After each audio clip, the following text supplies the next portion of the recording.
dalam kategori masih proses menuju akhir kehidupan, di mana umat Nabi Muhammad usianya sebagaimana dikabarkan Rasulullah 60 tahun. Tapi itu bukan sebagai patokan dari akhir kehidupan. Lalu akhir kehidupan itu tentunya adalah kematian yang tidak bisa diduga-duga, bisa datang kapan saja.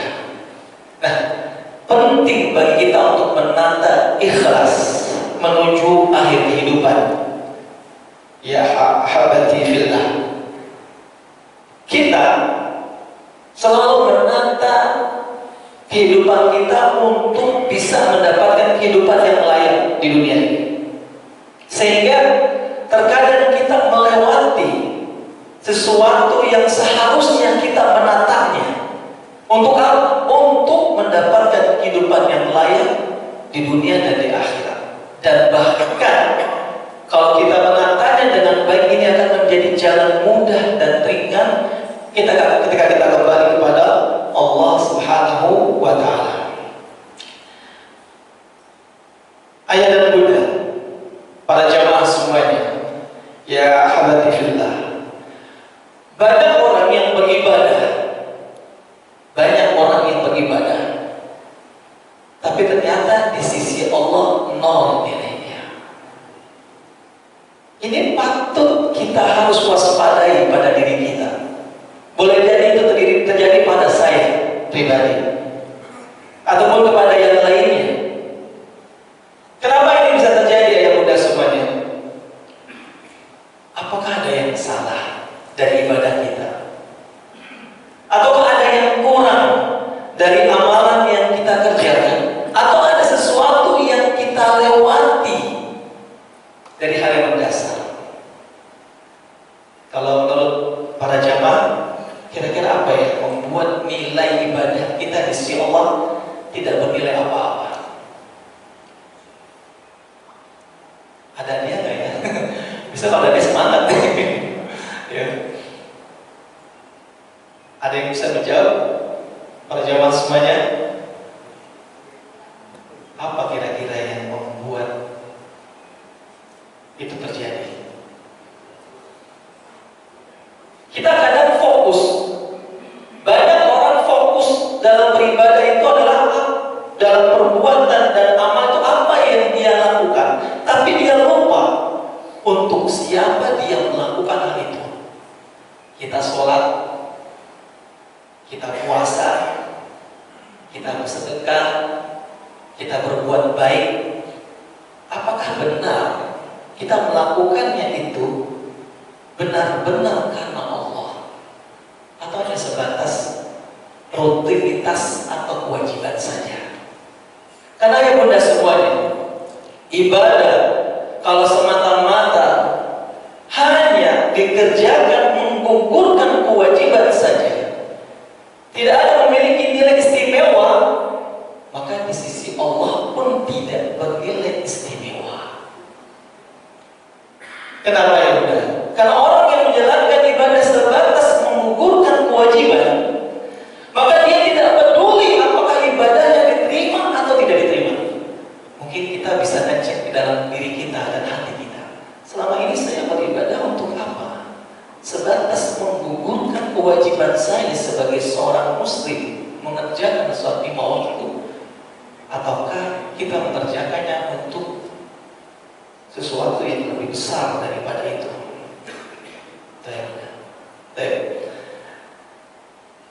Lalu di mana akar masalahnya? Akar masalahnya ya bunda semuanya, yaitu adalah tadi, untuk siapa dan apa kita beribadah.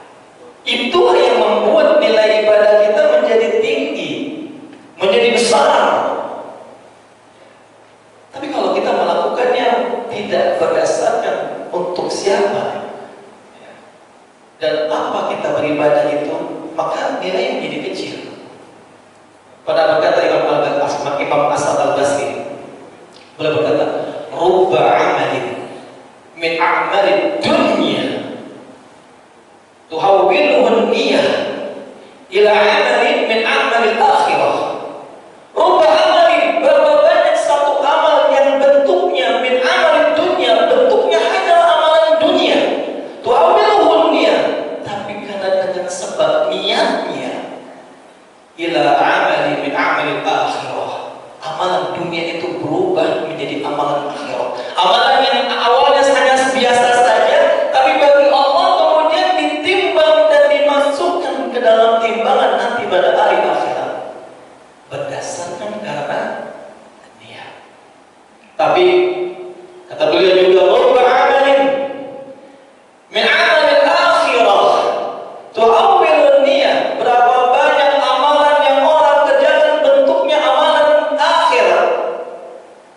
ila amalin min amalin dunia, tapi tidak bernilai apa-apa kecuali dia hanya menjadi amalan dunia saja. Boleh? Ayah bunda bisa memberikan contoh tidak para jamaah semuanya? Ahibati fillah, amalan dunia yang dia bernilai di akhirat amalan seperti apa ya bunda? Ada yang bisa jawab?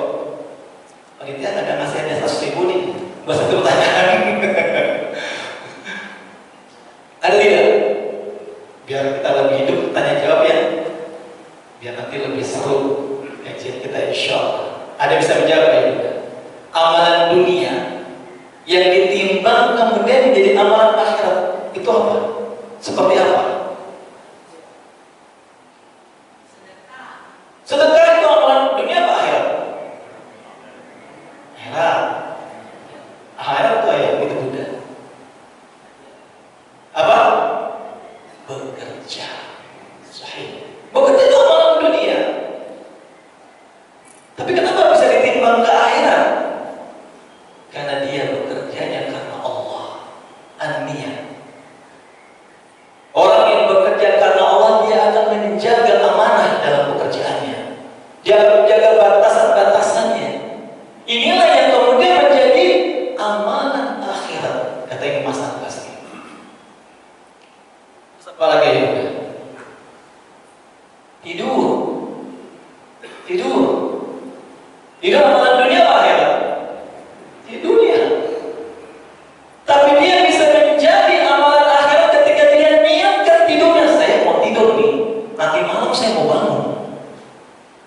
Itulah yang menjadi kemudian min amalin ila amalin min amalil akhirah. Jadi amalan akhirat. Apalagi yang benar? Makan, sahih. Saya makan tuh tidak bernilai ibadah kecuali diniatkan karena Allah. Saya makan supaya nanti ya saya kuat untuk beribadah di malam hari, atau saya kuat untuk mengerjakan amal ibadah lainnya. Maka itu nanti ditimbang bekerjanya kita ayah bunda. Kalau benar niatnya karena Allah, ditimbang sama Allah. Tapi kalau dia hanya sekedar saya bekerja karena tuntutan kerja, saya bekerja yang saya sudah dikontrak kerja saya berangkat. Maka dia hanya adalah nilainya hanya dunia saja, dan tidak Allah akan hitung di akhirat kelak. Ini dia satu amalan yang awalnya amal dunia menjadi amalan akhirat. Tapi begitu sebaliknya ya benar. Rubba amalin min amalil akhirah tuhawwilu nihan ila amalin min amalin dunya. Amalan apa itu? Yang amalan akhirat tapi cuma jadi amalan dunia saja. Apa ya? Amalan akhirat tapi jadi amalan dunia saja. Apa? Sedekah. Sahih. Itu amalan akhirat, tapi dia menjadi amalan dunia dan tidak dihitung sama Allah kalau niatnya ingin dipuji. Atau ingin mendapat pengakuan, saya adalah orang yang rajin bersedekah.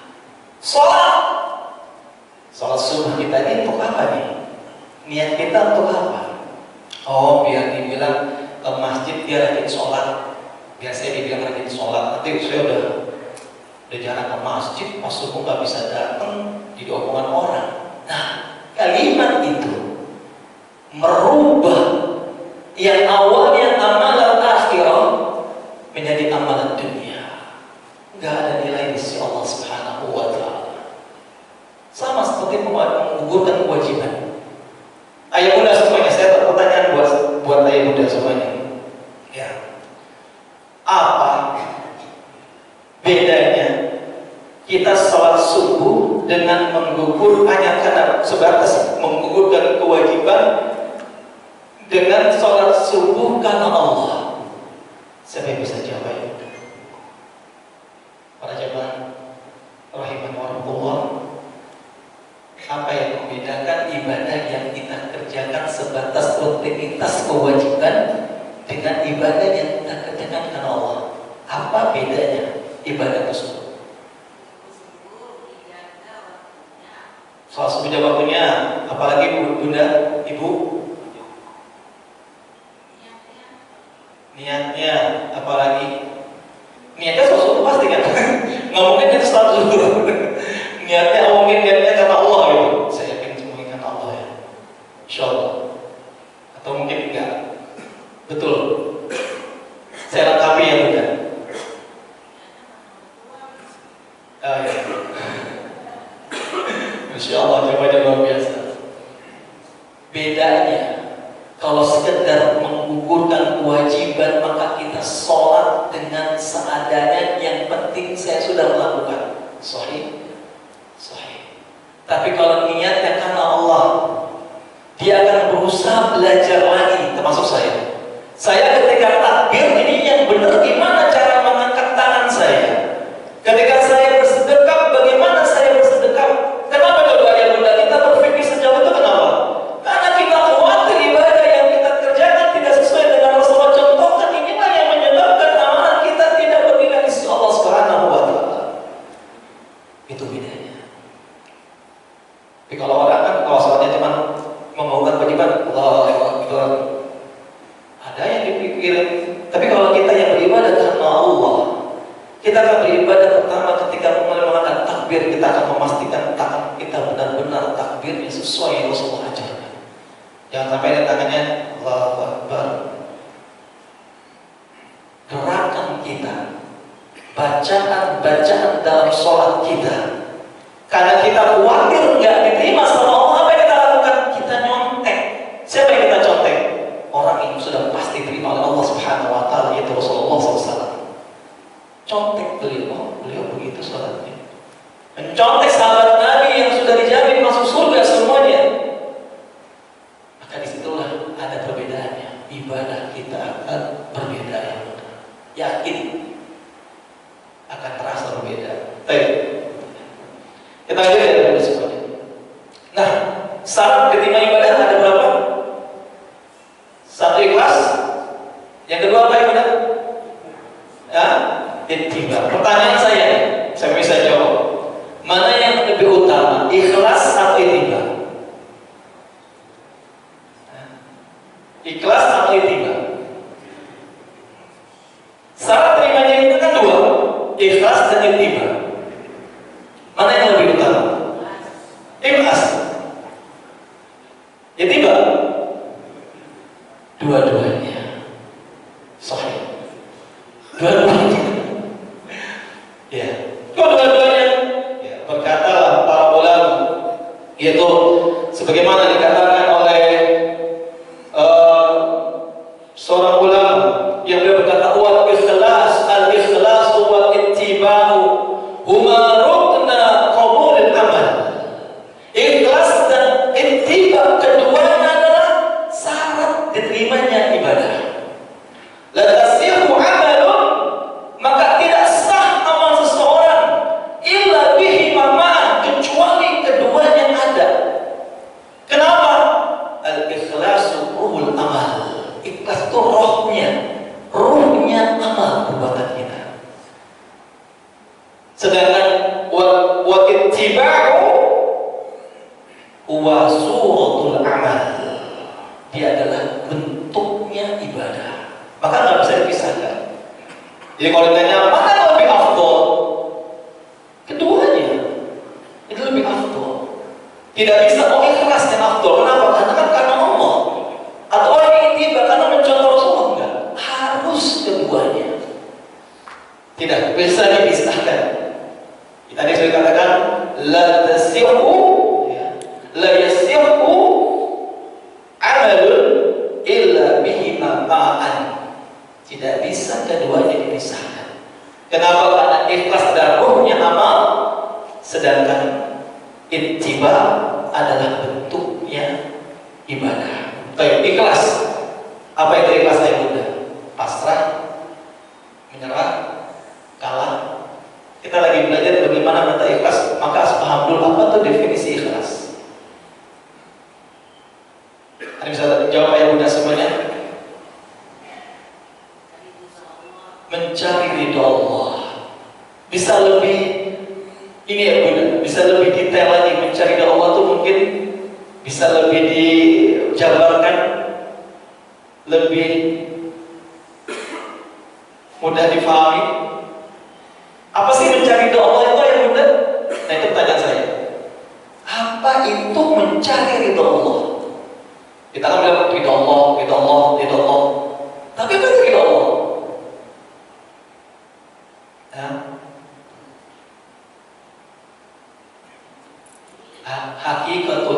Hakikatul ikhlas, hakikat adalah ifradul haqqi bil qasdi. Hakikat ikhlas itu adalah yaitu mengkhususkan Allah sebagai satu-satunya tujuan dalam niat bil qasdi dan maksud. Itu namanya ridho ayat. Jadi ridho Allah itu kadang kita sering menyebutkan ridho Allah, ridho Allah, ridho Allah, ridho Allah. Tapi kadang sedikit di antara kita memahami apa itu ridha Allah. Oh, ridha Allah ternyata menjadikan Allah satu-satu tujuan dalam niat. Bukannya tujuan niat saja, tapi maksudnya juga. Ya. Maka berkatalah Syekh Abdul Salam Bali, beliau berkata, kata beliau, inna ikhlas lillahi ta'ala wa asasu kulli amal wa ghayatu kulli murid. Ikhlas itu adalah yaitu asas pondasi setiap amal dan juga menjadi tujuan ya yang diinginkan oleh setiap orang untuk menuju kepada Allah. Itu ikhlas. Itu ikhlas, ridho. Mencari ridho Allah itu mencari wajah Allah dengan menjadikan Allah sebagai satu-satunya tujuan dan maksud. Baik, itu ya sebenarnya ya. Ikhlas itu dari kata khalaso, artinya murni. Jadi ikhlas itu memurnikan ibadah kita kepada Allah Subhanahu wa taala. Jadi mengkhususkan Allah itu al-haq, ya. Ifradul haqqi bil qasdi, yaitu mengkhususkan Allah sebagai satu-satunya tujuan niat dan maksud. Kita lanjut ya. Nah, ayo benar semuanya. Tadi sudah jawab, afdal mana ikhlas atau ittiba? Ya, ikhlas adalah ruh ibadah, ittiba adalah bentuk ibadah. Ini perkataannya Ibnu Qayyim al-Jauziyah. Ya. Yang dinukil dalam kitab Az-Zuhud dan juga beberapa kitab lainnya. Ya. Jadi ikhlas itu adalah mana yang lebih afdal? Bukan keduanya afdal, tidak salah satunya. Tidak ikhlas saja, tidak ittiba saja, tapi harus keduanya. Ayo benar semuanya. Hakikat kehidupan kita bukan saat ini. Nah, ini. Tapi bagaimana nanti akhir kehidupan kita? Hari ini ada orang yang Masya Allah penghafal Al-Quran, tapi akhir kehidupannya belum tentu dia berada di atas hafalan Al-Qurannya. Tidakkah kita ingat ada seorang ulama pada zaman dahulu, dia menghafal Al-Quran lalu dia tergoda dengan kecantikan seorang wanita Nasrani, lalu dia keluar dari Islam. Maka akhir kehidupannya dia berada dalam keadaan murtad. Makanya para ulama berkata, mohonkanlah kepada Allah untuk akhir kehidupanmu agar tetap di atas Islam dan Sunnah. Makanya di sini ada perkataan, jangan kita merasa sudah aman nih, sudah kenal Sunnah, ngaji Tauhid, lalu kita aman. Tidak, ibadah semuanya. Kita harus terus memohon kepada Allah, karena kita nggak tahu akhir kehidupan kita apakah masih berada di atas Tauhid atau berada di atas Sunnah, atau malah sebaliknya kita berada di atas kesyirikan dan mati dalam keadaan berbuat sesuatu yang menjadi sunnah. Kita butuh doa itu. Wassalamualaikum warahmatullahi wabarakatuh.